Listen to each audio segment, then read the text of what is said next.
Marshall Peak, Kabanata 5225. Parehong sugatan. Ngumiti si Xiang Shan. Mayroon akong ideya na gusto kong pag-usapan sa iyo. Medyo nalungkot si Liu Jiping. Sa katunayan, siya ay isang matalinong tao. Gayunpaman, matapos pamunuan ng East-West Army kasama si Xiang Shan sa lahat ng oras na ito, napagtanto niya na hindi siya kasing bilis ng huli. Pagdating sa usaping militar, habang nakikita niya ang isang hakbang sa kanyang harapan, nakikita na ni Xiang Shan ang 3 hanggang 4 na hakbang sa unahan. Bago magtrabaho kasama si Xiang Shan, na mula sa Blue Sky Pass, marami na siyang narinig tungkol sa kanya. Hanggang sa nagsimula siyang magtrabaho sa kanya ay napagtanto niya na ang lalaki ay tunay na likas na matalino pagdating sa usaping militar. Siya ay ipinanganak na may ganitong kaloob, at walang sino man ang maaaring tumulad sa kanya. Mayroong kabuuang 2,000 Arrays Masters at Artifact Refiner na nagtutulungan, lahat sila ay nasa itaas ng 5th grade Heaven Opening Realm. Bago ito, walang ideya ang mga sundalo mula sa East-West Army kung gaano ito kahusay kapag nagtulungan ang napakaraming Array Masters at Artifact Refiners, ngunit ngayon ay nasaksihan na nila ito. Pagkatapos mismong ilipat ang Universe World sa lugar na ito, nagsimulang magtulungan ang Array Masters at ang Artifact Refiners. Inabot sila ng 2 araw upang ganap na masuri ang terrain ng Universe World. Pagkatapos noon, mahigit 10 pinuno ang nagtipon at gumawa ng plano. Pagkaraan ng 3 araw, isang balangkas ng Grand Array ang naitatag sa napakalaking Universe World. Bagamat 3 araw na ang lumipas, nanatiling tahimik ang Black Ink Clan. Karaniwang nakumpirma na ang Black Ink Clan ay hindi maglulunsad ng pag-atake. Kung may intensyon silang salakayin ang mga tao, hindi na sana sila naghintay ng 3 araw, gumawa na sila ng aksyon bago pa maiayos ng mga tao ang kanilang mga sarili.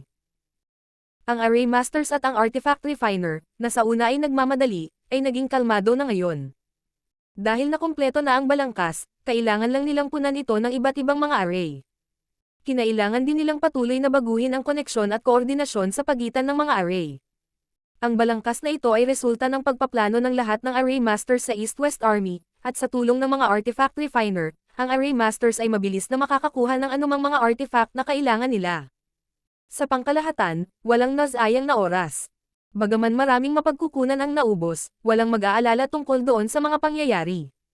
Ang mga mapagkukunan at lakas tao ay natural na pinakamahalaga sa isang digmaan. Noon, para maakit ang atensyon ng Black Ink Clan, sinabihan ni Xiang Shan ang Artifact Refiner na gumawa ng ilang libu-libong puppet at ipadala ang mga ito sa Great Evolution Pass.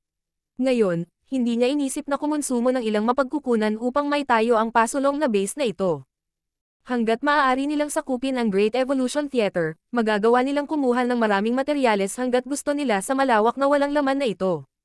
Sa panahong iyon, hindi na nila kailangang mag-alala tungkol sa kakulangan ng mga mapagkukunan. Sila ay gagantimpalaan ng malaki sa hinaharap para sa kanilang pagsusumikap ngayon. Lumipas ang 5 araw sa isang kisap mata. Mahigit 10,000 individual na array ang naayos sa Universe World na ito, at sa kanilang pag-activate, itong Universe World, na sa una ay isang ordinaryong bato lamang, ngayon ay naglabas ng isang mapanganib na aura. Nakagawa sila ng ganoong tagumpay sa loob lamang ng ilang araw, kaya maiisip na kung bibigyan ng sapat na oras ang Array Masters na ito, magagawa nilang gawing matatag na kuta ang Universe World na ito. Sa lahat ng oras na ito, wala pa ring aksyon ang Black Ink Clan. Inasahan na ito ni Xiang Shan at ng iba pa, kaya hindi na sila nagulat. Mararamdaman pa rin ang marahas na pagbabago-bago ng enerhiya na nagmumula sa kailaliman ng kawalan. Kahit na malayo sila sa lugar na iyon, makikita pa rin ng lahat ang mapanganib na aura na nagmumula sa fallout na ito. Iyon ang mga epekto ng sagupaan sa pagitan ng Old Ancestor at ng Royal Lord. Kalahating buwan na mula nang magsimula ang kanilang laban, ngunit hindi pa rin natatapos ang labanan, at walang nakakaalam kung kailan ito matatapos. Sa wakas, dumating ang isang sandali nang ang patuloy na shockwaves ay biglang huminto at wala ng mga pagbabago sa enerhiya na naramdaman na nagmumula sa lugar na iyon. Sa sandaling iyon, kapwa ang humans at ang Black Ink Clansmen ay hindi maiwasang tumingin sa direksyon kung saan nagmumula ang mga pagbabago, ang kanilang mga puso ay tila natigil sa kanilang mga lalamunan. Ang labanan sa pagitan ng dalawang nangungunang masters ay natapos na. Sino ang nanalo? Napatay ba ang isa sa kanila? Ang kahihinatnan ng labanan ay lubos na makakaapekto sa kapalaran ng mga sundalong ito ng dalawang lahi. Habang sila ay nakatitig ng mabuti, isang nakasisilaw na liwanag ang nakitang papalapit sa kanila ng buong bilis mula sa kailaliman ng kawalan. Sa sandaling namataan nila ang sinag ng liwanag na ito ay malayo pa, ngunit sa isang kisap mata, ito ay lumipat sa milyon-milyong kilometro at sa oras na sila ay kumurap, ito ay naging mas malapit. Habang ang mga tao ay nasa sabik, ang Black Ink Clansmen ay natakot. Ito ay hindi maaaring makatulong, dahil ang isang liwanag na tulad ng liwanag ay maaari lamang pag-aari ng Old Ancestor. Ang Royal Lord ay hindi kailanman makapagpapalabas ng gayong ningning. Katulad ng kanilang inaasahan, habang papalapit ang liwanag, ang aura ng isang heaven-opening realm master na maaaring magpabagsak sa universo ay kumalat ng kahanga-hanga. Walang alinlangan na iyon ay ang Old Ancestor. Agad na naging alerto ang Black Ink Clansmen. Wala silang ideya kung ano ang nangyayari sa Royal Lord, ngunit ang Old Ancestor ng tao ay bumalik habang ang una ay wala pa ring nakikita. Ito ay maliwanag na siya ay nasa isang kakilakilabot na kalagayan. Kung nagpa siya ang Old Ancestor na kumilos sa kanila, hindi nila magagawang mag-counter-attack kung wala ang Royal Lord sa paligid. Sa isang iglap, ang lahat ng Black Ink Clansmen sa loob at labas ng Royal City ay nataranta. Gayunpaman, nagulat sila nang makitang walang intensyon ng Old Ancestor na salakayin sila. Sa halip, sumugod siya sa gilid ng mga tao at hindi nagtagal ay nawala sa Universe World. Nagningning ang mga mata ng Territory Lords nang makita nila iyon. Walang alinlangan na ang Old Ancestor ay malubhang nasugatan. Kung hindi niya papansinin ang mga ito. Sa kasong iyon, ang sitwasyon ay hindi kasing kaila-hilakbot na naisip nila. Dahil ang Old Ancestor ay hindi na makakilos laban sa kanila, paano ang Royal Lord? Habang sila ay naliligaw sa kanilang pag-iisip, mula sa direksyon kung saan lumitaw ang Old Ancestor, isang ulap ng kadiliman ang palihim na lumapit. Kung ikukumpara sa engranding display na ginawa ng Old Ancestor kanina, ang hitsura ng Royal Lord ay medyo nakatago. Ang mga matatalinong Territory Lord na ito ay agad na nalaman na ang Royal Lord ay dapat ding masaktan ng husto, tulad ng human Old Ancestor. Kung hindi siya kumikilos ng maingat. Nang malapit na ang Royal Lord, naramdaman ng Territory Lords na talagang hindi matatag ang kanyang aura. Halatang mabigat ang sugat niya. Nagmamadali silang pumunta upang protektahan ang Royal Lord. Kasabay nito, iniulat nila sa kanya kung ano ang ginagawa ng mga kawal ng tao at hiniling sa kanya na magpasya kung ano ang dapat nilang gawin. Habang sila ay naruroon, ang mga Territory Lord na may iba't ibang paninindigan ay nagtalo at nag-akusahan sa isa't isa, sinusubukang ibahin ang sisi sa anumang darating. Ang Royal Lord ay galit na sa simula, at nang makita ang kanyang mga Territory Lord na walang katapusang hinahadlangan siya, ang kanyang galit ay sumabog na parang bulkan. Nang ilabas niya ang kanyang panggigipit, agad na itinikom ng mga Territory Lord ang kanilang mga bibig. Habang pinagmamasdan niya ang mga ito, hindi niya maiwasang magkaroon ng gana na patayin silang lahat para mailabas ang kanyang galit. Siya ay dumanas ng isang malaking kabiguan dahil sa Old Ancestor. Mula nang siya ay naging Royal Lord, minsan lang siya nakipag-ugnayan sa isang Old Ancestor.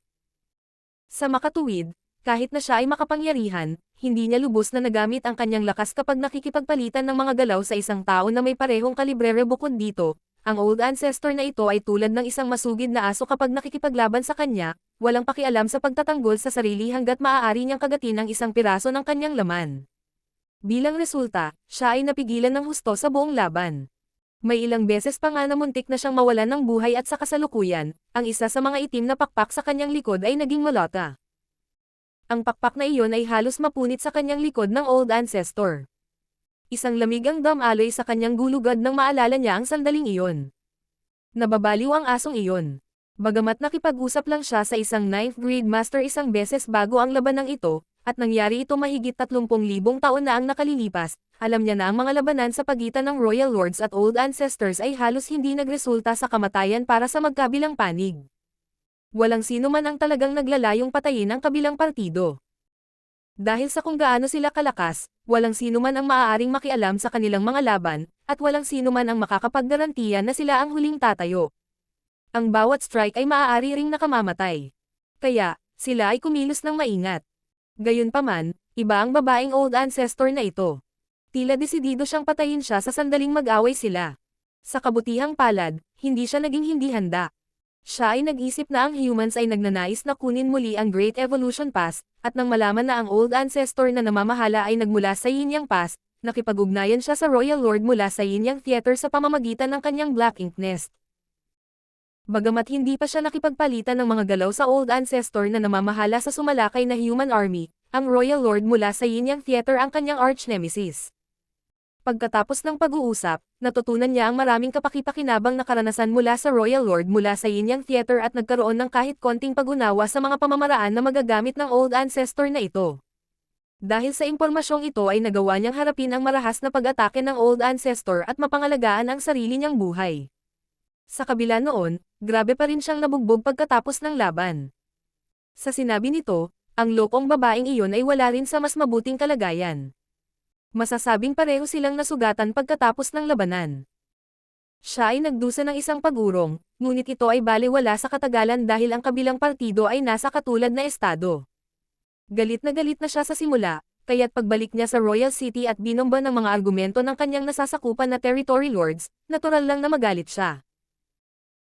Ang mga sundalo ng tao ay nasa kanilang pintuan na, kaya ang mga territory lord ay dapat na naglunsad ng isang pag-atake bago sila lumikha ng isang foothold, ngunit sa halip, binigyan nila ang mga tao ng sapat na oras upang magpahinga at kahit na bumuo ng isang pasulong na base.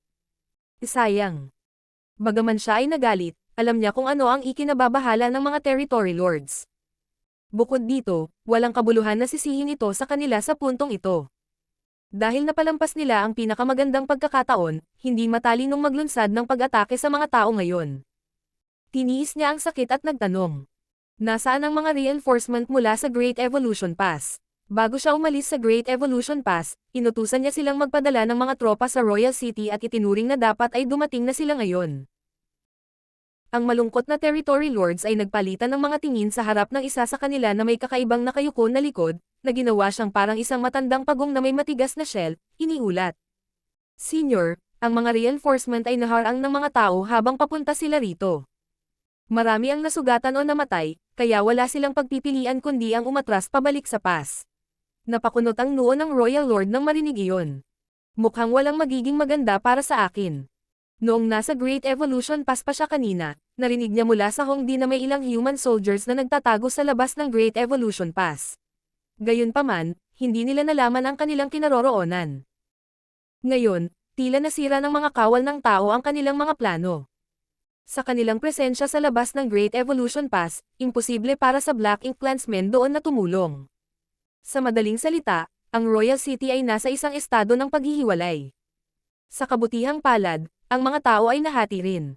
Hindi pa ito ang pinakamasamang sitwasyon para sa Black Ink Clan. Maingat na sinabi ng Territory Lord, na mukhang matandang pagong.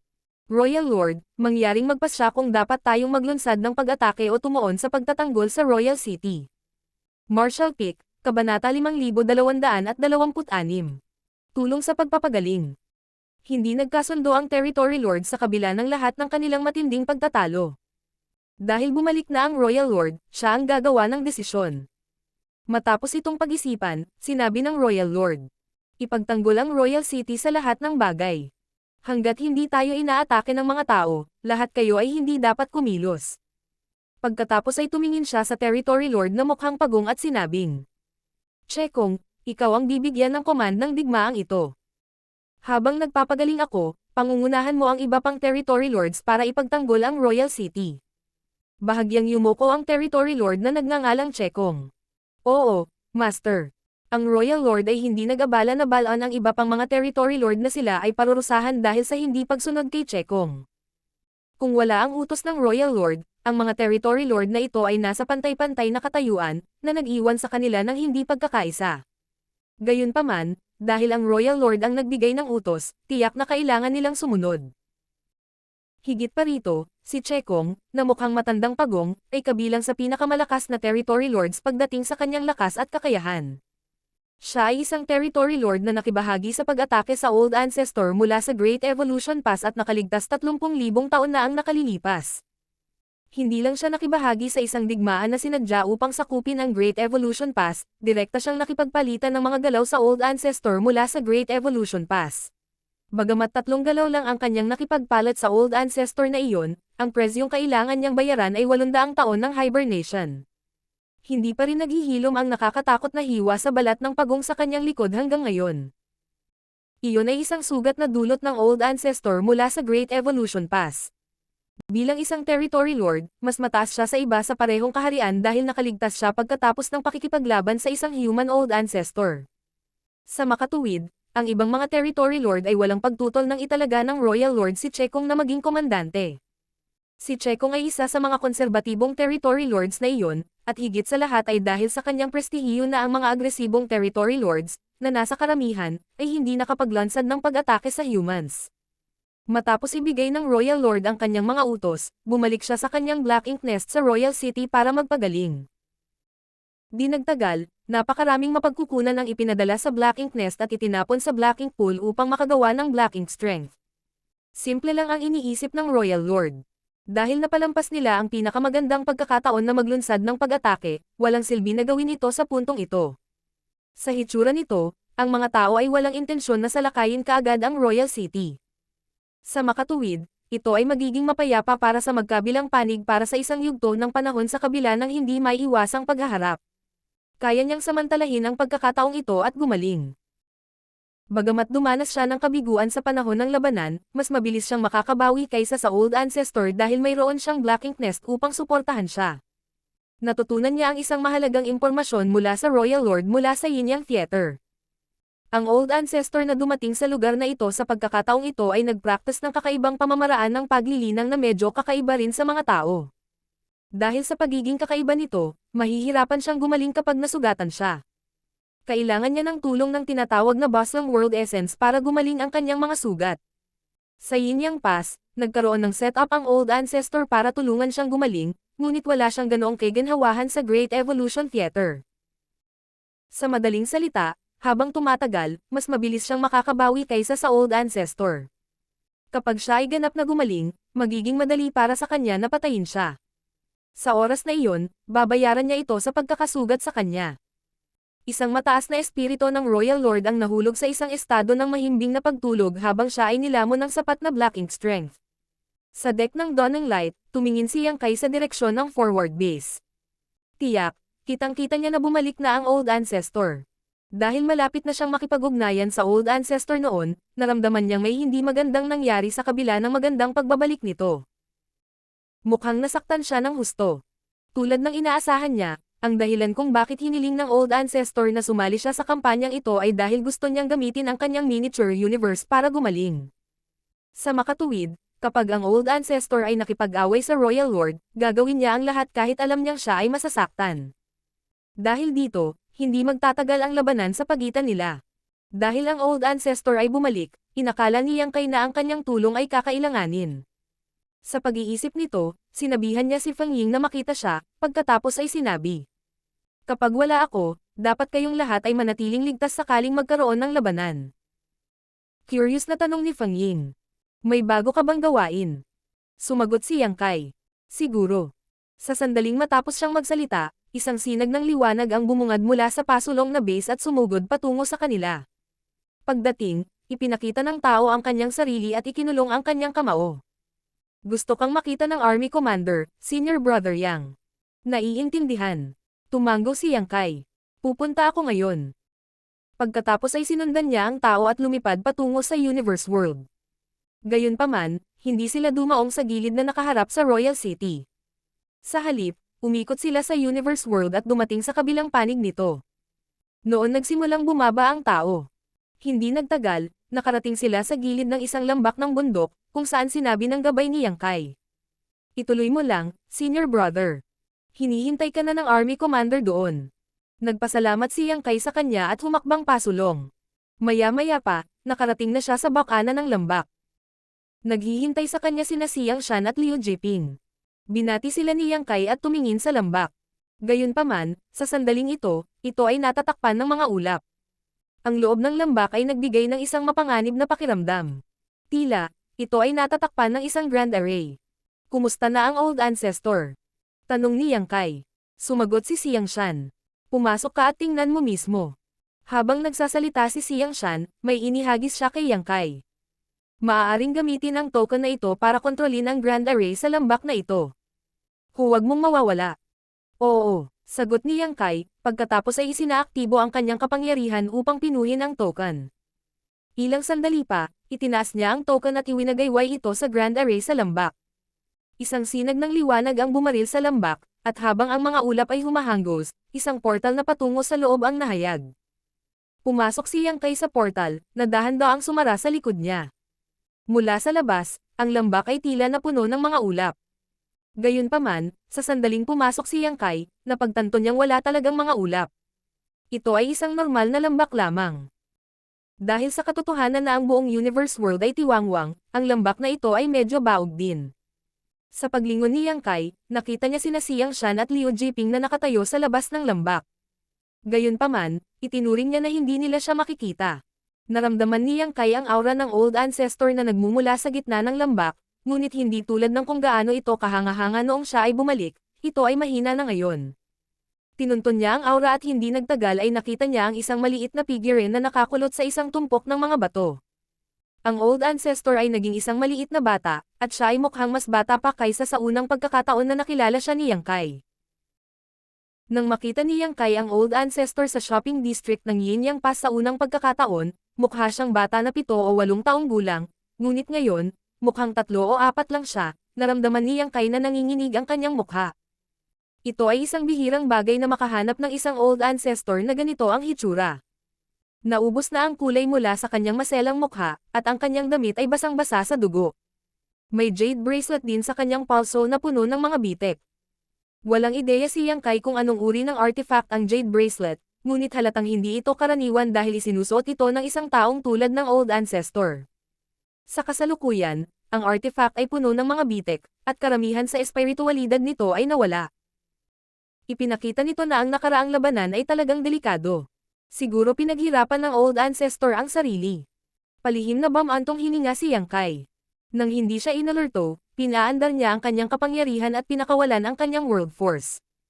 Ang ilusyon na multo ng kanyang miniature universe ay kumalat sa lambak na ang kanyang figure ang sentro.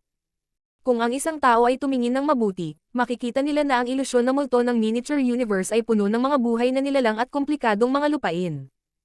Hindi mabilang na mga tao ang nakitang gumagalaw sa buong lugar. Ito ay isang miniature na bersyon ng isang mundo. Hindi nagtagal ay kumalat ang buong miniature universe sa lambak ng bundok. Isinasaalang-alang ang katotohanan na ang Old Ancestor ay mahimbing na natutulog, inilagay siya ni Yang Kai sa isang magandang spirit peak pagkatapos niyang ipakita ang kanyang miniature universe. Ang spirit peak ay hindi kahanga-hanga sa anumang paraan, ngunit mayroon itong sapat na world energy, na ginagawa itong isang perpektong lugar para sa tahimik na paggaling. Habang may pumasok na ideya sa isipan ni Yang Kai, lumitaw ang isang log house kung saan natutulog ang Old Ancestor. Hindi ito espesyal, ngunit sapat na ito upang protektahan siya mula sa hangin at ulan. Pagkatapos niyang gawin ang lahat ng iyon, nakahanap si Yang Kai ng isang lugar sa Spirit Peak at nagnilay ng tahimik. Wala siyang ideya kung gaano katagal bago gumaling ang Old Ancestor, ngunit tiyak na hindi ito magiging isang maikling panahon. Sa makatuwid, maaari niyang samantalahin ang pagkakataon at linangin. Unti-unting lumipas ang oras sa miniature universe, ngunit ang Old Ancestor ay tila hindi nagigising anumang oras sa lalong madaling panahon. Sa sinabi nito, bilang may-ari ng miniature universe na ito, naramdaman ni Yang Kai na isang misteryosong puwersa ang dumadaloy sa maliit na figure ng Old Ancestor mula sa lahat ng direksyon. Ito ay ang Boslang World Essence. Noong una, nag-aalala siya na sa paglalagay ng Old Ancestor sa ganoong baog na tuktok, maaaring hindi niya maabsorb ang Boslang World Essence, ngunit ngayon ay tila nasaan man siya sa kanyang miniature universe, hindi ito mahalaga. Matapos itong pag-isipan, napagtanto ni Yang Kai na hindi ito nakakagulat. Ang tinatawag na Boslang World Essence ay ginawa mula sa pang-araw-araw na buhay ng lahat ng nabubuhay na nilalang. Sa makatuwid, ang kanyang buong miniature universe ay dapat mapuno nito. Sa kabila ng katotohanang nasa malayong lugar sila, naroon pa rin sa himpapawid ang Boslang World Essence. Siyempre, ang Boslang World Essence ay magiging mas sapat kung sila ay nasa isang abalang lungsod. Sa una, naisip ni Yang Kai na ang kanyang mga araw ay mananatiling mapurol at walang pangyayari hanggang sa magkamalay ang Old Ancestor. Gayunpaman, makalipas ang isang buwan, binuksan niya ang kanyang mga mata at tumingin sa ibaba ng bundok. May isang nayon sa ibaba ng Spirit Peak na ito kung saan isang dosina o higit pang mga pamilya ang nanirahan, na naghahanap buhay sa pamamagitan ng pangangaso at pagputol ng mga puno. Lalabas ang mga mangangaso upang maghanap ng biktima malapit sa Spirit Peak, ngunit karaniwang hindi sila pinapansin ni Yang Kai. Hindi niya intensyon na makialam sa mga gawain sa kanyang miniature universe. Bagamat siya ang pinuno ng mundo na ito, ang anumang padalos-dalos na panghihimasok ay maaaring magdulot ng masasamang resulta dahil ang mundo ay may sariling paraan ng pagpapatakbo.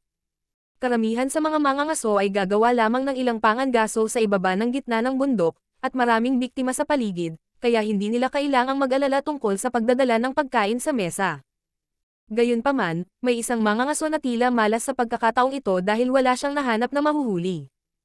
Kaya naman, nagpasya siyang umakyat pa sa bundok. Pinagmasdan ni Yang Kai ang rutang tinatahak ng mangangaso at napagtanto na kung wala siyang gagawin, malapit nang makarating ang tao sa log house kung saan nagpapagaling ang old ancestor. Kapag nangyari iyon, tiyak na mag-iimbestiga ang mangangaso. Tiyak, hindi papayag si Yang Kai na gambulin ng sinuman ang old ancestor, ngunit nang handa na siyang gumawa ng isang bagay para itago ang log house, ang walang malay na old ancestor ay biglang nagpadala sa kanya ng mensahe. Ang mensahe ay napakalabo at magulo na hindi niya maari ang kahulugan nito. Tila, ang old ancestor ay hindi malinaw ang ulo nang ipadala niya ang mensahe at ginawa lamang ito ng dahil sa instinct. Nakakunot ang noo, nag-alinlangan saglit si Yang Kai bago nagpas siyang maghintay at tingnan. Marshall Peak, Kabanata 5227. Ang old ancestor ay dinukot. Makalipas ang kalahating araw, ang mangangaso, na hindi nakahanap ng anumang biktima, ay parehong pagod at gutom. Sumalok siya ng tubig sa bukal gamit ang kanyang mga kamay para pawiin ang kanyang uhaw, ngunit habang iniinom niya ito, bigla siyang natigilan. Iyon ay dahil nakikita niya ang isang simpleng bahay na troso sa kanyang harapan. Hindi niya naalala na may log house sa bundok. Kahit na ang lugar na ito ay malayo sa kanyang karaniwang lugar ng pangangaso, nakapunta na siya rito noon, at sigurado siyang hindi pa niya nakita ang log house na ito sa nakaraan. Dahil sa curiosity, nag-shuffle siya patungo sa log house at sumigaw. May tao ba sa loob? Walang sumasagot sa kanya matapos siyang sumigaw ng ilang beses. Naiwan siyang walang choice, humingi siya ng tawad at itinulak ang pinto bago pumasok sa loob. Nagmamadaling itinayo ni Yang Kai ang log house para maglagay ng bubong sa ulo ng old ancestor, kaya walang ibang nasa loob maliban sa isang kama, kung saan kasalukuyang nakabaluktot ang maliit na figurine ng old ancestor. Sa sandaling pumasok ang mangangaso sa bahay, nakita niya ang figure sa kama at parehong nagdududa at maingat. Bagamat siya ay isang ordinaryong mortal na hindi kailanman nag-cultivate, ang cultivation ay hindi lihim sa Void Continent at alam ng mangangaso na ang mga kabataan sa kalapit na nayon ay palaging gustong sumali sa isang kalapit na sect. Ang mangangaso ay nagkaroon din ng ganoong panaginip noong siya ay bata pa. 1,000 kilometro ang layo mula sa nayon, mayroong isang sekta na pinangalan ng Watermoon Pavilion na magre-recruit ng mga bagong disipulo kada ilang taon. Noong mas bata pa ang mangangaso, naglakbay siya hanggang sa Watermoon Pavilion na nasa isip ang pangarap na iyon at nakilahok sa disciple recruitment sa pag-asang makakasali siya sa sect at maging isang makapangyarihang eksperto na maaaring lumipad sa kalangitan balang araw. Sa kasamaang palad, ang kanyang kakayahan ay mahirap, kaya ang mga nakatataas na eksperto ay hindi interesado na kunin siya bilang isang alagad. Siya ay mabilis na natanggal sa disciple recruitment. Matapos durugan ang kanyang pangarap, gumalagala ang mangangaso sa kontinente ng ilang taon at kalaunan, bumalik siya sa kanyang bayan at bumuo ng sariling pamilya. Kung ikukumpara sa ibang mga mangangaso sa nayon, mas may karanasan siya dahil alam niya na maliban sa mga cultivator, mayroon ding mga espesyal na nilalang sa mundong ito. Mga espiritu.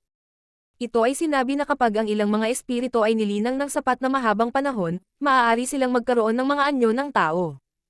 Hindi matukoy ng mga ordinaryong tao ang pagkakaiba, ngunit tila mayroong isang klase ng mga evil spirit na kilala bilang vixens. May chismis na gustong-gusto ng vixens na maging magagandang dalaga para akitin ang mga masiglang binata.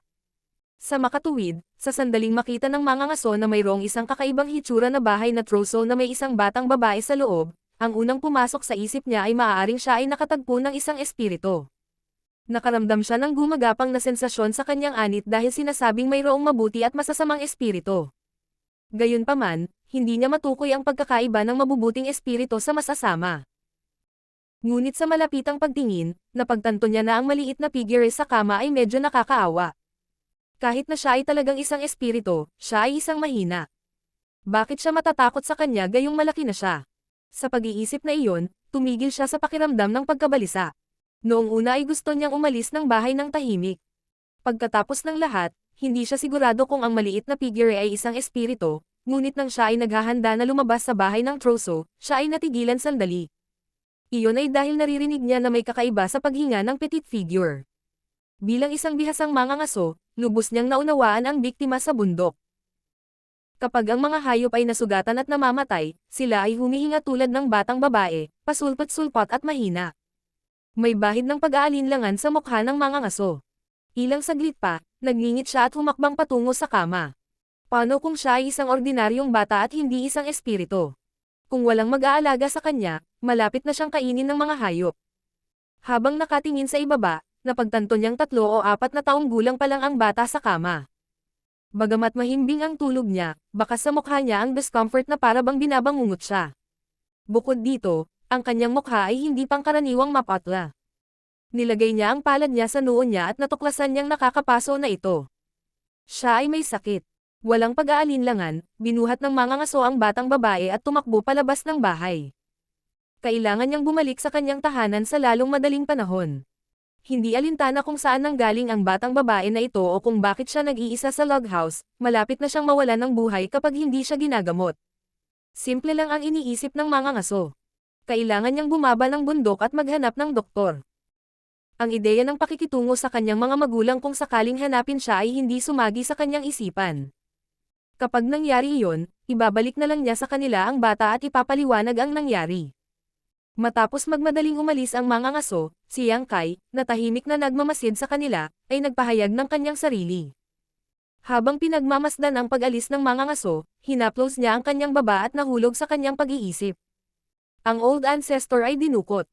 Ano ang dapat kong gawin? Maaari niyang itago ang pagkakaroon ng log house. Sa ganoong paraan, ang isang ordinaryong mortal na hindi kailanman nagtanim noon ay hinding-hindi makakatuklas sa kinaroroonan ng old ancestor. Gayunpaman, sa pinakakritikal na sandali, nagpadala sa kanya ng mensahe ang old ancestor. Hindi niya naisip ang mga intensyon ng old ancestor. Malabo at magulo ang mensahe, kaya hindi niya matiyak kung ano ang ibig sabihin nito. Hindi rin ito mukhang sinasadya ng old ancestor. Sa halip, parang instinct ang ginawa niya habang tulog pa rin. Bagamat hindi malinaw ang mensahe ng old ancestor, maliwanag na gusto niyang pigilan siya sa pagtatago ng log house sa pamamagitan ng pagpapadala nito sa kanya sa sandaling iyon. Kaya naman, nagpa siya si Yang Kai na hayaan ang kalikasan na mapunta sa kurso nito. Pagkatapos, kinuha ang old ancestor. Dahil hindi na siya nagpadala kay Yang Kai ng anumang karagdagang mensahe, tila tama ang pinili niya. Sa sinabi niyang iyon, hindi niya kayang baliwalain siya. Kaya, itinago niya ang kanyang anyo at nakabuntot sa mga ngaso. Inabot ng kalahating araw ang mga ngaso sa pag-akyat sa bundok, ngunit 2 oras lang ang inabot niya para bumaba. Ang pagod at gutom na mga ngaso ay nadapa at natabunan ng alikabok, ngunit pinrotektahan niyang mabuti ang batang babae. Pagkabalik sa maliit na nayon, sinipa niya ang pinto ng kanyang bahay at sumigaw. "Mahal, may nangyari." Nang marinig ang boses niya, lumabas mula sa kusina ang isang matipunong babae.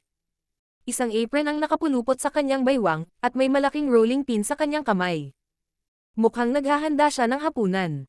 Dahil dumidilim na ang langit, karamihan sa mga tao ay malapit ng maghapunan. Ang matipunong babae ay kabaligtaran ng payat na mga ngaso. Habang magkatabi sila, ang matipunong babae ay 2 beses na mas malaki kaysa sa kanyang asawa. Karaniwang prangka ang mga taga-nayon, kaya nang marinig niya ang sinabi ng kanyang asawa, umungol siya. Ano ang mali? Inagaw na naman ba ng lalaking iyon ang biktima mo? Huwag kang mag-alala, bubugbugin ko siya para sa iyo. Hindi. Ang mga ngaso ay paulit-ulit na umiling. Napulot ko ang maliit na bagay na ito. Pagkasabi niya nun, tumakbo siya papasok ng bahay. Sa sandaling dumaan siya sa matipunong babae, nasulyapan niya kung ano ang nasa braso nito. Sa sandaling iyon, siya ay nakaugat sa lugar. Pagpasok ng kanyang mister sa bahay ay napabulalas ito at nagmamadaling sumunod sa kanya. Ilang sandali pa, tahimik na nakahiga ang old ancestor sa isang simpleng higaan. May ilang mga balat ng hayop sa kanyang figure at sa tabi ng kama, ang mga ngaso at ang matipunong babae ay titig na titig sa kanya na nanlalaki ang mga mata. Habang pinagmamasdan ng matipunong babae ang maliit at mahinang bata sa kama, nawala ang bangis sa kanyang mukha. Saan mo siya sinundo? Sinundot ng siko ng matipunong babae ang kanyang asawa, na hindi sinasadyang nagpapuwersa sa kanyang braso at muntik na itong matamba. Sa bundok, maikling ipinaliwanag sa kanya ng mga ngaso kung ano ang nangyari sa araw na ito. Bahagyang nagbago ang ekspresyon ng matipunong babae. Bakit magkakaroon ng ganyan sa bundok? Baka siya ay isang espiritu. Matagal na silang mag-asawa, kaya minsan, Bago sila makatulog sa gabi, kinukwento siya ng hunter, kasama na ang mga tungkol sa spirits. Palagay ko hindi. Itinaas ng mga ngaso ang mga piraso ng balat ng hayop. Tingnan mo, wala siyang buntot. Pagkatapos ay hinawi niya ang buhok ng batang babae. Wala rin namang kakaibang tenga. Sa tingin ko hindi siya isang espiritu. Tumanggo ang matipunong babae bilang pagsang-ayon. Dahil ang batang babae ay walang buntot o ilang kakaibang hitsura ng mga sungay o tainga, hindi siya dapat maging isang espiritu. Pagkatapos ay sinabi ng mga ngaso. Ang mga damit na suot niya ay nagpapahiwatig na siya ay mula sa isang mayamang pamilya. Tsaka wala na siyang malay simula nang matuklasan ko siya. Sa palagay ko siya ay nagdurusa ng isang uri ng sakit na walang lunas, kaya itinapon siya ng kanyang mga kapamilya sa bundok. Nagsimulang tumulo ang mga luha mula sa mata ng matipunong babae. Nakakaawa siyang maliit na bagay. Paano nagkaroon ng puso ang kanyang mga magulang na iwanan ang magandang sanggol na ito? Mahal, pakisuyo kay Dr. Kai na pumunta ngayon at suriin ang batang ito. Ito ay isang buhay, pagkatapos ng lahat. Dahil nahanap na namin siya, hindi namin posibleng panoorin siyang mamatay ng walang ginagawa. Tama ka, pinunasan ng matipunong babae ang kanyang mga luha habang inilapag ang rolling pin at hinubad ang kanyang apron. Pagkatapos, tumalikod siya at lumabas ng bahay. Walang doktor sa nayon, ngunit may doktor na nagngangalang sa isang nayon na halos 20 kilometro ang layo. Bagamat hindi talaga siya eksperto sa medisina, siya na ang pinakamahusay na doktor sa lugar na ito. Nagdilim na ang kalangitan nang lumabas ng bahay ang matipunong babae, at dahil napakalayo ng dalawang nayon, tiyak na ayaw ni Dr. Kai na pumunta doon. Gayunpaman, hindi siya binigyan ng matipunong babae ng pagkakataong lumaban. Binuhat niya ang payat na doktor gamit ang isang kamay at sumugod sa 20 kilometrong agwat para makauwi. Isang oras lang ang inabot niya sa pagpabalik-balik sa mga nayon. Matapos maimbitahan, ang doktor sa kanilang bahay, paulit-ulit na humingi ng paumanhin sa kanya ang mag-asawa para patahimikan siya para masuri niya ang batang babae. Isang pinagmamasdan sila ng mag-asawa sa gilid. Matapos maramdaman ni Dr. Kai ang kanyang pulso, ang matipunong babae ay nagtanong na kinakabahan. Anong sakit ang mayroon siya, Dr. Kai? Bagamat si Dr. Kai ay hindi eksperto sa medisina, nagkaroon siya ng ilang karanasan at nagkaroon ng matalas na paningin pagkatapos mag-practice ng medisina sa loob ng maraming taon, kaya't may pag-aalinlangan siyang sumagot. Mukhang wala siyang sakit. Umikot ang mata ng matipunong babae. Ano ang pinagsasabi mo, Doktor?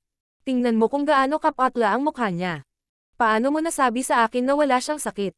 Ikinaway ni Dr. Kai ang kanyang kamay. Naramdaman ko ang kanyang pulso at sinuri ko ang kanyang paghinga, kaya sa tingin ko ay hindi siya may sakit. Sa katunayan, hindi lang siya malusog. Siya ay mas masigla kaysa sa karamihan ng mga bata. Gayunpaman, maliwanag na may mali sa kanya. Walang ideya ang Old Master kung ano ang nangyayari. Bumantong hininga siya. Baka hindi lang ako sanay. Ikinalulungkot ko na hindi ko siya magamot. Nang matapos ang kanyang sasabihin, tumayo siya at handa nang umalis. Hinarang siya ng matapang na babae at ngumiti. Dr. Kai, ikaw lang ang doktor sa paligid ng lugar na ito. Kung hindi mo siya gagamutin, mamamatay siya. Sumagot ang isang walang magawang Dr. Kai. Paano ko siya gagamutin kung hindi ko alam kung ano ang problema niya? Iginiit ng matapang na babae, na nagsasabing, kahit na, gawin mo lang ang lahat para matulungan siya. Sigurado akong magiging kapaki-pakinabang ang gamot na inireseta mo. Paulit-ulit na tumanggo ang mga ngaso sa gilid. Umiling si Dr. Kai. Ang gamot ay hindi pagkain.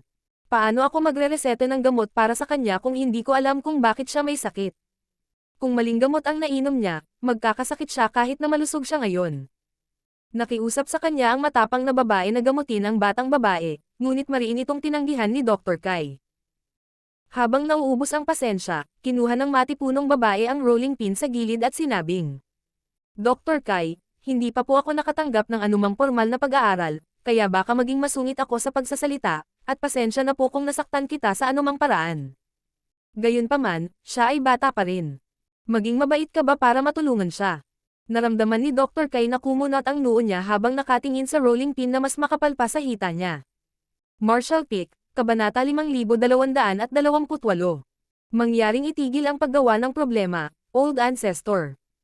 Sa huli, nag-iwan si Dr. Kai ng isang slip ng race eta. Sa pagharap sa banta, hindi niya akalain na makakatwiran niya ang matipunong babae, na may hawak na rolling pin. Sa sinabi nito, hindi siya mangangahas na magreseta ng anumang matapang na gamot. Ang mga halamang gamot sa sleep ay madaling matagpuan sa bundok at nilayon lamang para pangalagaan ang blood essence ng isang tao.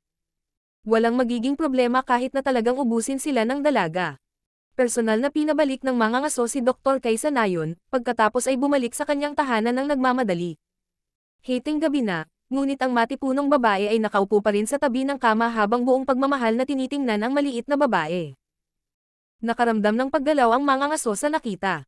Mahigit 20 taon na ang lumipas mula nang ikasal sila, kaya alam niya ang ugali ng kanyang asawa. Hindi pa niya nakitang ganito kabait ang ugali nito. Siya ay walang pagkain sa buong araw, at siya ay pagod sa lahat ng paglalakbay. Kaya naman, pareho na siyang natulala at nagugutom, kaya sinabi niya sa kanyang asawa. Tara na maghapunan. Magpapahinga ako pagkatapos kumain, at hahanapin ko ang mga halamang iyon sa umaga. Ungol ng matipunong babae bilang pagsang-ayon at kinuha ang rolling pin bago nag-shuffle ang patungo sa kusina. Pagsapit ng madaling araw, umalis ng bahay ang mga ngaso para manghuli at hinanap ang mga halamang gamot sa Race Eta. Nabuhay siya sa pangangaso sa bundok, kaya pamilyar din siya sa mga halamang gamot sa lugar na ito. Dahil dito, hindi mahirap para sa kanya na isagawa ang parehong mga gawain, kahit na nangangailangan ito ng ilang karanasan at swerte. Bumalik ang mga ngaso bago magtakip silim. Maswerte siya sa pagkakataong ito dahil nakahuli siya ng roe deer at nakakita ng ilang halamang gamot. Ipinasa niya ang lahat sa kanyang asawa upang makapaghanda ito ng hapunan at mapakain ang batang babae. Ito ay isang maliit na nayon na may higit sa 100 pamilya lamang ang naninirahan dito. Kaya naman, sa lalong madaling panahon nalaman ng lahat na ang mga ngaso ay may kinuhang isang maliit na batang babae mula sa bundok at lalapit at titingnan siya paminsan-minsan. Bagaman ang mga taga-nayon ay hindi nakatanggap ng anumang formal na edukasyon, lahat sila ay mga taong mabait. Kaya naman, walang magtsismisan tungkol sa batang ito na lumabas nang wala sa oras. Naawa na lang sila na kailangan niyang dumaan sa sobrang sakit sa murang edad. Ang mga kapitbahay na tinulungan sila. Sa tuwing umaakyat sa bundok ang ibang mga mangangaso, palagi silang nagbabalik ng ilang halamang gamot at ipinapasa ito sa matipunong babae. Ilang beses ding bumalik sa log house ang mga ngaso sa pagtatangkang hanapin ang mga miyembro ng kanyang pamilya, ngunit nawalan ng kabuluhan ang kanyang mga pagsisikap. Lumipas ang 3 buwan ng ganoon lang. Bagamat araw-araw nila itong pinapakain ng herbal na sopas at sabaw, nanatiling walang malay ang batang ibinalik ng mga ngaso. Sa sinabi nito, napanatag ang loob ng mag-asawa na ang batang babae ngayon ay mukhang mas malusog kaysa dati. Ang kanyang mukha ay hindi na nakakatakot na mapatla dahil ang ilang kulay ay naibalik dito. Dahil dito, lalo silang umaasa. 4 na buwan na ang lumipas mula nang kunin ng mga ngaso ang babae, at isang umaga, ang matipunong babae ay naghahanda ng sabaw gaya ng dati. Pagkatapos ay dinala niya ito sa silid upang pakainin ang maliit na batang babae nito.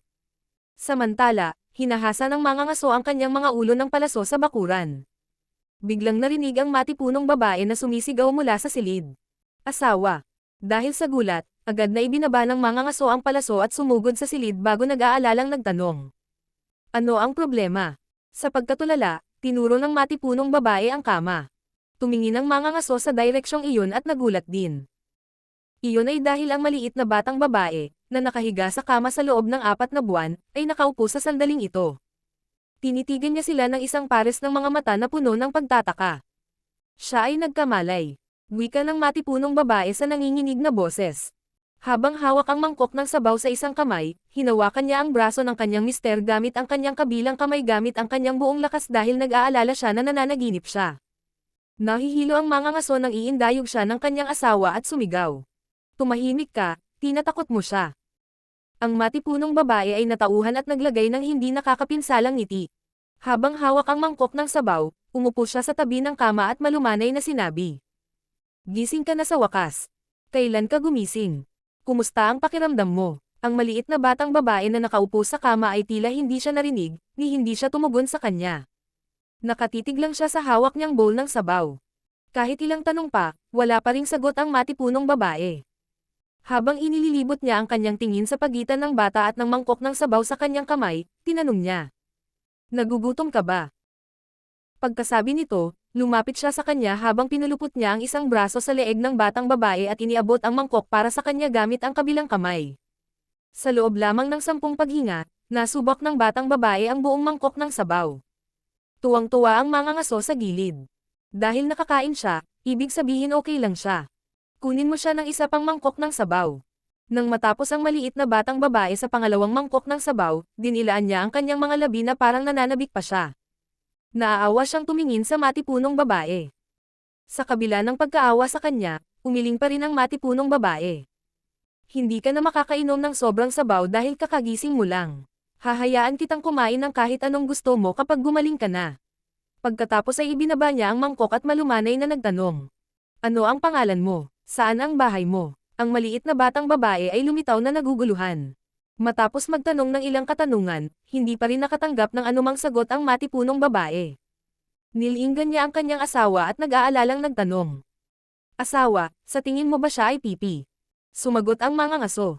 Siguro napakabata pa niya para maintindihan ang sinasabi mo. Sa bagay, gising na siya ngayon. Mukhang kapaki-pakinabang ang race eta ni Dr. Kai. Kailangan nating magpasalamat sa kanya, kung gayon. Tumanggo ang mga ngaso. Sigurado iyan. Dahil kapaki-pakinabang ang mga halamang gamot, mas marami akong makukuha sa bundok ngayon. Pagkatapos ay umakyat siya sa bundok habang ang matapang na babae ay sinabihan ang maliit na babae na manatili sa bahay habang siya ay nagsasama ng isang regalo. Bagamat hindi mahalaga ang regalo, maipapakita nito ang kanyang sinseridad. Pagkatapos ay nagtungo siya sa bahay ni Dr. Kai, na 20 kilometro ang layo. Nang makaalis ang mag-asawa, nanatiling tahimik ang batang babae sa kama. Tumangala siya sa kisame gamit ang kanyang mga mata, ngunit walang nakakaalam kung ano ang nasa isip niya. Biglang lumitaw si Yang Kai sa tabi ng kama at tumingin sa kanya. Napagtanto ng maliit na batang babae sa kama na may nangyari at nilinggan niya ang kanyang ulo at sinalubong ang mga mata ni Yang Kai. Imbes na magulat siya, na-curious lang siya kung bakit may estranghero na nakatayo sa tabi ng kanyang kama. Anong ginagawa mo, old ancestor? Nagtataka na tanong ni Yang Kai. Palihim niyang pinagmamasdan ang old ancestor sa nakalipas na 4 na buwan, at sa panahong ito, nakakita siya ng isang bagay na hindi niya maintindihan. Pagkatapos ng mahusay na pakikipaglaban sa Royal Lord, ang old ancestor ay naging malubhang nasugatan at nakoma sa loob ng 4 na buwan. Gayunpaman, habang pinagmamasdan ni Yang Kai ang old ancestor, napagtanto niya na may mali sa kanyang kalagayan. Gayunpaman, hindi niya masabi kung ano ang mali. Sa harap ng kanyang tanong, nanatiling tahimik ang old ancestor. Lalo siyang na-curious sa estranghero na ito habang tinatitigan siya ng isang pares ng malinaw na mga mata. Pagkatapos magtitigan saglit, bumantong hininga si Yang Kai. Pakiusap, itigil ang paggawa ng gulo, old ancestor. Nanatiling tahimik ang old ancestor. Parang wala man lang siyang balak ihiwalay ang mga labi niya. Ito ang nagtulak kay Yang Kai na sumimangot. Ang old ancestor ay tila hindi nakikialam sa kanya. Sa halip, mukhang curious siya at naguguluhan, na para bang hindi niya talaga makilala. Naramdaman ni Yang Kai ang tibok ng kanyang puso. Maaari bang mas malubhang nasugatan ang old ancestor kaysa sa inaakala niya at nawala ang kanyang alaala? Gayunpaman, hindi nagtagal ay ibinasura niya ang haka-haka. Bilang isang 9th grade Heaven Opening Realm Master, isa siya sa pinakamakapangyarihang cultivator na nabubuhay. Hindi alintana kung gaano siya nasaktan, hindi niya maaaring mawala ang kanyang memorya sa ilang simpleng pisikal na trauma. Sa makatuwid, naisip niya na ang old ancestor ay hinihila ang kanyang binti, o gumamit ng isang uri ng espesyal na pamamaraan upang aisil ang kanyang memorya. Kadalasan, gaano man kalubha ang pagkakasugat ng old ancestor, ang kanyang memorya ay hindi maaapektuhan pagkatapos niyang maging isang bata. Ang ugali lang niya ang mag-iiba dahil medyo nagiging childish siya.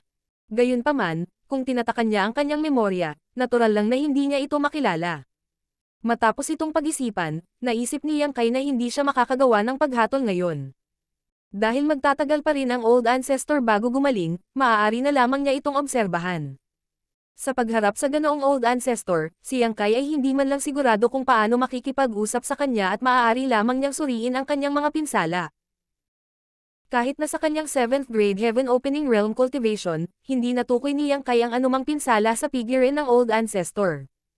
Sa pagsusuri, napagtanto niya na ang old ancestor ay ganap na maayos. Ito ay lamang na siya ay mahina kaysa sa iba pang mga bata sa parehong edad. Nang malapit nang bumalik ang matapang na babae, maaari lamang siyang magpaalam ni Yang Kai sa ngayon. Makikipag-usap ulit ako sa iyo sa hinaharap. Magpahinga ka muna. Nang matapos ang kanyang mga salita, nawala si Yang Kai sa lugar. Nang bumalik ang matipunong babae mula sa bahay ni Dr. Kai at pumasok sa kanyang tahanan, nakita niya ang batang babae na gumagala-gala, na tila may hinahanap ang huli. Dahil sa gulat, dali-dali niyang binuhat ang batang babae at inilapag sa kama bago muling sinabihan na hindi siya dapat gumalaw sa gusto niya kapag walang ibang tao sa bahay. Nang bawiin ni Yang Kai ang kanyang tingin mula sa old ancestor, nakuha ng kanyang pansin ang mga nangyayari sa labas ng mundo. Nakaupo sa rooftop ng bahay ng mga ngaso, tumangala siya sa kawalan, lampas sa world barrier ng kanyang miniature universe. Ang ilang mga sinag ng liwanag ay tila mabilis na lumalapit mula sa kailaliman ng kawalan. Mayroon lamang 3 sinag ng liwanag, ngunit sila ay naglalakbay sa isang tuwid na linya habang sila ay sumusulong ng napakabilis. Ang tanawin ay nag-alinlangan kay Yang Kai, dahil ang mga sinag ng liwanag na ito ay tila hindi kabilang sa Heaven Opening Realm Masters. Sa halip, nagmukha silang mga ilaw na nagmula sa Spirit Arrays. Ngunit anong uri ng mga Spirit Array ang maaaring kumilos ng napakabilis? Nagtataka, inactivate niya ang Demon Eye of Annihilation at nag-observe ng mas malapit. Nagulat si Yang Kai sa nakita niya. Ang 3 tuldok ng liwanag na sumugod sa isang linya ay talagang mga ilaw na nagmula sa Spirit Arrays. Mga Spirit Array na naset up sa 3 bilog na Universe World. Ang mga Universe World na ito ay dapat na maingat na napili dahil sila ay hindi maliit o malaki. Ang mga ito ay ayon sa pagkakabanggit isang ikasampu ng laki ng Universe World na ginamit bilang forward base ng East-West Army. Naayos ang iba't ibang array sa mga Universe World na ito, at sa operasyon ng mga arrays na ito, mabilis na lumipad ang Universe World na ito mula sa kailaliman ng Void at bumibilis pa rin. Walang ideya si Yang Kai kung saan sila nanggaling, ngunit maliwanag na tumawid sila ng mahabang distansya. Kumikilos na sila sa bilis ng kidlat nang dumating sila sa paningin ni Yang Kai. Bukod dito, ang bawat Universe World ay naglabas ng isang mapanganib na aura. Malinaw na ang mga arrays sa Universe Worlds ay hindi lamang nagtulak sa kanila pasulong, ngunit nagsilbi rin sila ng iba pang mahahalagang layunin. Matapos suriin ang Universe Worlds ng ilang sandali, nalaman ni Yang Kai kung para saan ang mga array na iyon. Namula ang mukha niya sa realization na iyon. Hindi na kailangang sabihin, ito ay isa pang plano na ginawa ni Xiang Shan upang harapin ang Black Ink Clan. Gayunpaman, ang planong ito ay medyo palihis at iniisip niya kung kakayanin ito ng Black Ink Clansmen. Bukod pa rito, natuklasan din ni Yang Kai ang isang bagay na pumukaw sa kanyang interes, na kung saan ay ang mga pagkakaiba sa pagitan ng mga sukat ng mga Universe World na ito. Ang Royal City ay matatagpuan sa isang Universe World, at ang forward base na itinakda ng humans ay itinayo din sa isang Universe World. Gayunpaman, ang huli ay inilipat sa lugar na ito ng mga tao gamit ang isang espesyal na pamamaraan. Kung ikukumpara ang dalawa, ang Universe World kung saan ang forward base ay mas malaki kaysa sa kung saan matatagpuan ang Royal City, halos 3 beses na mas malaki sa katunayan. Sa una, hindi naintindihan ni Yang Kai kung bakit pinili ng Army Commanders ang napakalaking Universe World kung ito ay ginawa lamang na pansamantalang forward base. Tila isang malaking pag-aaksaya ng mga mapagkukunan noong panahong iyon.